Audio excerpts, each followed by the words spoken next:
subject that's been really up for me, something that I've been really kind of considering and feeling into is this porn epidemic situation that seems to be going on at the present time. And the statistics are pretty scary, and I've been feeling into it, and I've been thinking, wow, like what a shame that there's so many men spending time watching people having sex, probably in a quite a distorted depiction of sex, without actually, instead of actually having really amazing, awesome sex. And so I'd like to explore subjects around this. I'd like to explore why intimacy would be better than porn. I'd like to explore how men can be really connected to their masculine sexuality. And so Linus is in town, and I thought, what a wonderful person to speak to about these subjects. So I just want to share a little bit about my experience with you, Linus. Yeah. From the first moment I met you, actually, I could see that you were really in your body and really, really in your masculine self. And since knowing you, I see that you're a very sexual being, and you don't apologize for that in any way. And I also see you really celebrating women, and I also really see women like shining and getting so much from the way that you are with them. So I feel that you're someone who has a lot of intimacy in your life, and I would love for you to share about your journey as a sexual man and your journey around deepening into intimacy.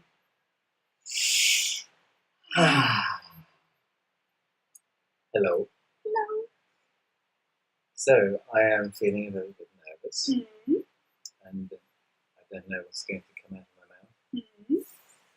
and that's kind of normal. That is what how life is, I guess. Unexpected. Unexpected, yeah. And well, my journey.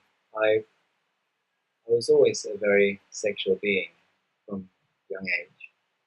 I always loved girls at play school, and my first girlfriend, she was 6 and I was 6. And already then I tried to make love with her under the table in our little den. And I didn't have an erection, but I was trying to poke it in with my finger. And I had a very, I think, healthy upbringing in my family. So we were naked a lot, being Swedish. Yeah. Growing up in the sauna culture, where we always had saunas naked. And my mom and dad would always share a bathtub. And I would sit in the toilet and do my thing whilst they're in the bath. Gotcha. Sounds all very healthy. So yeah, I've been always very relaxed and happy in my body. And totally loving looking at other people's bodies. And I just love bodies. It doesn't matter what shape or size or colour they are. I just love and adore looking at bodies. I discovered that early on when I was probably 10 or 12, finding a bodybuilding magazine, and I was looking at men's really good muscles, a lot of muscles. So I have always been fascinated by the human body. And then when I was 12, I think I found a porn magazine in some bushes in Stockholm. And that's when I just a whole new world discovered. I discovered something completely new. And the result of that was I found a hiding place in my house, a little cupboard, which I made into my den, where I did my secret thing of looking at this porn magazine and masturbating to pictures and images. Yeah. So just reflecting on that right now, I took myself away from connection. Like into your little hole. Into my little hole. Okay. Already then. Yeah, at right. 12. And then my first girlfriend was when I was 16. It was the first time I ever kissed a girl. I was 16. Wow. And we also eventually had sex, made love. And we probably had sex once a day for 6 months or so. And she never really seemed to enjoy it. And I found it not very enjoyable. But I like having sex and making love. And then we broke up and had another couple of girlfriends. And yeah, we were just quite sexual. And there was in between that. When I was 18, I discovered there were places in Stockholm where I grew up, like a porn shop where they also had little booths where I could go in, and I would go in and had a choice from 127 different movies to watch at any time. So this was before I had any access to internet and the ease of porn these days. Yeah, so that was exposure then. That it was. Yeah.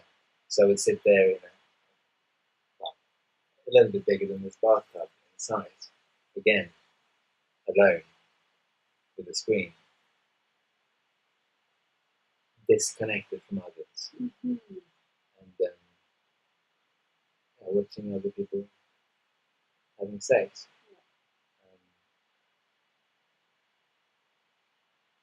And it's very addictive. It was very addictive to me to have the choice and ability to just flick.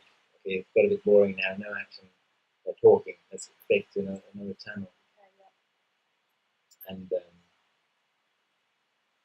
it just kept the stimulation, the need of being stimulated, really high until like my money ran out. This is like putting money in.